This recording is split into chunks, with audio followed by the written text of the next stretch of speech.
the Robyn Report, happening every Friday. I got interviews, events, news, reviews. I'm gonna give it to you. You know I'll tell you the truth. Breaker, toot your horn, turn her on. Wave fresher airwave, yeah, you in that zone. Clearing up that traffic, she gon' get you home. Show you how to network, she gon' put you on. Robyn, rockin' Robyn, tell us where is the love. Robyn, keep it rockin', don't put nothing above. Fly as a dove, program, frequency broadcast. Robyn reporting in, yeah, she good till the last laugh. Check out the Robyn Report on Facebook and Twitter at RobynLov, RobynLov.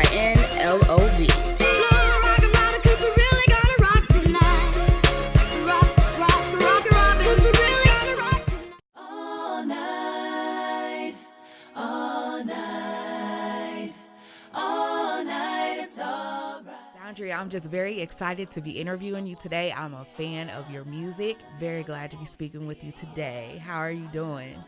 I'm good. Excited to be here as well. So where are you from? I am originally from Oklahoma, raised in Dallas, and now I spend a lot of my time in Atlanta. Okay. So where are you at now?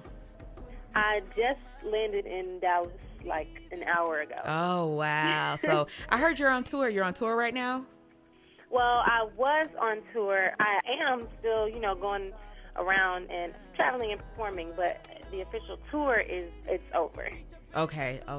So you're working on new projects. You just dropped a mixtape not too long ago. What is that called? It is called Dondria Duets 2. I released the first one, last year. And when I do mixtapes, I just like to remix male R&B songs and give the female's perspective always. On this particular mixtape, some of the songs I did, Chris Brown, No BS, Grenade by Bruno Mars, You Be Killing Them by Fabulous, Made to Be Together by Trey Songz, just to name a few. All right. Well, I'm definitely going to have to check out that Grenade because I love that song already. So, and I heard you do the BS, the Chris Brown remix. I love that. I love you on it too. And I love the tone of your voice. So when did you start singing? Well, I have that typical story. I did grow up in church singing. My mom made me do, sing in the choir and solos and things like that. I was in the elementary school choir as well, like 4th and 5th grade. But I would say I probably started taking it seriously and wanting to do it on my own, like in middle school. In middle school. Grade. So what made you pursue your passion, say, hey, this is what I'm going to do? The music industry is for me. What was that turning point for you? Middle school, I think Destiny's Child came out like around there. And I know every time somebody asked me to sing, I would sing a Destiny's Child song. And I mean, from the first album. And I guess just watching them, listening to them, that just inspired me. And they're the ones that made me say, like, I want to do that. I want to get in those videos. I want to put out a CD and, just do big like them. Okay, and I love Destiny's Child. So you're saying that they inspired you. Are there any other artists that inspired you in your music? Yes. I love Whitney Houston, Aretha Franklin, Etta James, which a lot of people are like, hey, what you know about her? But, yeah, and then just everything gospel. I mean, just growing up in church, Kim Burrell, Karen Clark-Sheard, like all that. Okay, I hear it. I hear it in your voice, so I know you got it. I hear the vocal control, the tone, all of that. I'm a music head, so I listen to all that. So you're definitely a true artist. Now, you are discovered on YouTube, correct? Mm-hmm. And so JD discovered you.